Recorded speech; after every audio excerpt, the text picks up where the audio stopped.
Examen blanc, Anatomie 2. Certaines des propositions suivantes concernant les insertions des muscles adducteurs de la cuisse sont fausses. Laquelle ou lesquelles? A. Le muscle moyen adducteur, ou long adducteur, s'insère sur la branche ischio-pubienne en dessous de l'épine pubienne. B. Le muscle petit adducteur, ou court adducteur, s'insère sur la branche ischio-pubienne en dessous de l'insertion du muscle gracile, ou droit interne. C. L'insertion du muscle moyen adducteur sur la ligne âpre du fémur est située plus en dehors que celle du petit adducteur. D.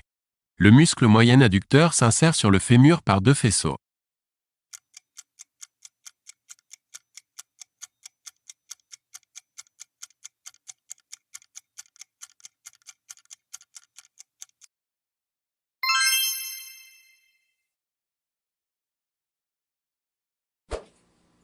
Certaines des propositions suivantes concernant le grand trochanter sont exactes. Laquelle ou lesquelles? A. Le muscle petit fessier se termine sur la face latérale du grand trochanter. B. Le muscle carré crural, ou carré fémoral, s'insère sur la face postérieure du grand trochanter, en dedans de la ligne intertrochantérienne postérieure. C. Le muscle obturateur interne s'insère sur la face médiale du grand trochanter au-dessus et en avant de la fossette digitale. D. Le muscle psoas-iliaque ne s'insère pas sur le grand trochanter.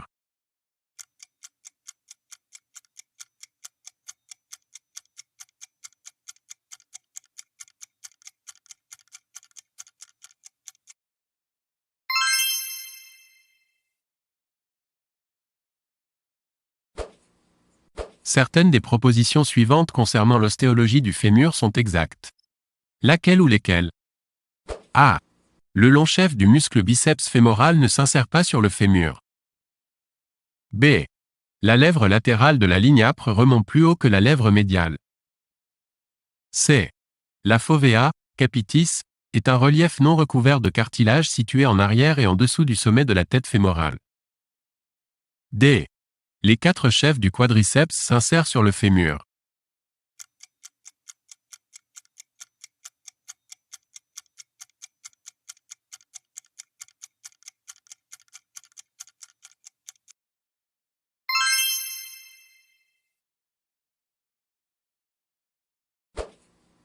Certaines des propositions suivantes concernant les surfaces articulaires de l'articulation du genou sont fausses. Laquelle ou lesquelles? A. La joue latérale de la trochlée fémorale est plus large, plus haute et plus saillante que la joue médiale. B. Le tubercule du grand adducteur surplombe le condyle fémoral latéral. C. Les condyles fémoraux sont séparés par la fosse intercondylienne, entièrement recouverte de cartilage. D. Les condyles décrivent une spirale dont le rayon diminue d'arrière en avant.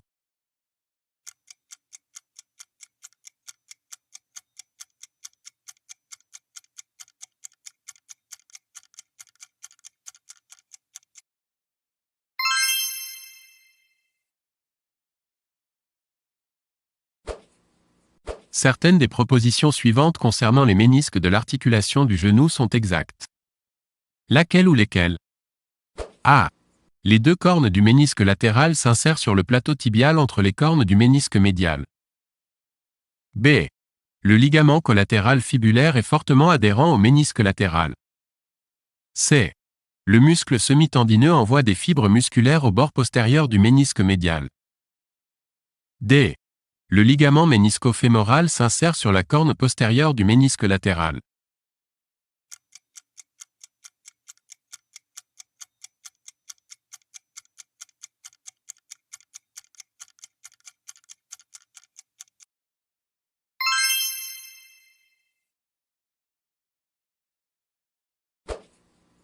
Certains des muscles suivants ne s'insèrent pas sur la fibula. Lequel ou lesquels? A. Muscle tibial postérieur. B. Muscle tibial antérieur. C. Muscle long extenseur de l'hallux, ou extenseur propre du gros orteil. D. Muscle long fléchisseur des orteils, ou fléchisseur commun des orteils.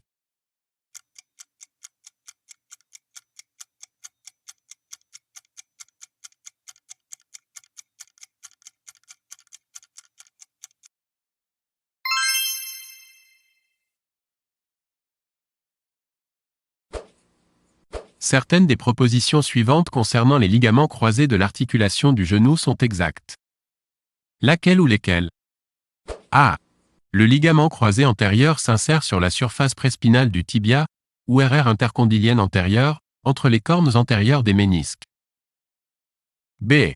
Le ligament croisé postérieur s'insère sur la surface rétrospinale du tibia, ou RR intercondylienne postérieure, entre les cornes postérieures des ménisques. C. Le ligament croisé postérieur est oblique en bas, en arrière et en dehors. D. Les ligaments croisés limitent la rotation latérale du genou.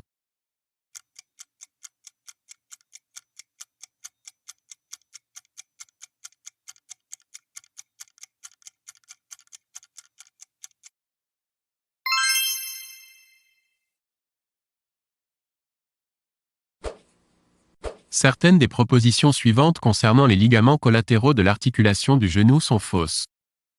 Laquelle ou lesquelles? A. Le ligament collatéral tibial, ou ligament latéral interne, est oblique en bas, en avant et en dedans. B. Le ligament collatéral fibulaire, ou ligament latéral externe, est disposé en deux faisceaux. C.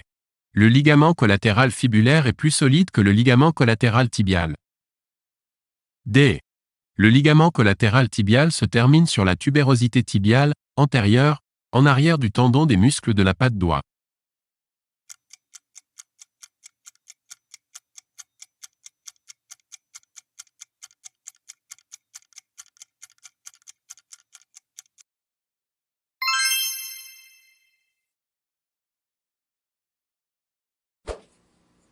Certaines des propositions suivantes concernant l'anatomie fonctionnelle du genou sont exactes. Laquelle ou lesquelles? A. Les muscles ischio-jambiers sont les principaux fléchisseurs du genou. B. Tous les muscles fléchisseurs du genou sont biarticulaires. C. Les muscles gastrocnémiens sont plus efficaces sur l'articulation de la cheville que sur le genou. D. La flexion du genou associe un roulement dans un premier temps, un glissement ensuite.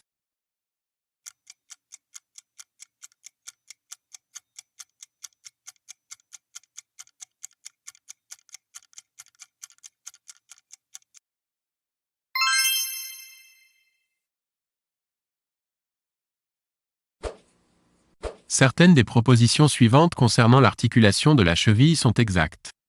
Laquelle ou lesquelles? A.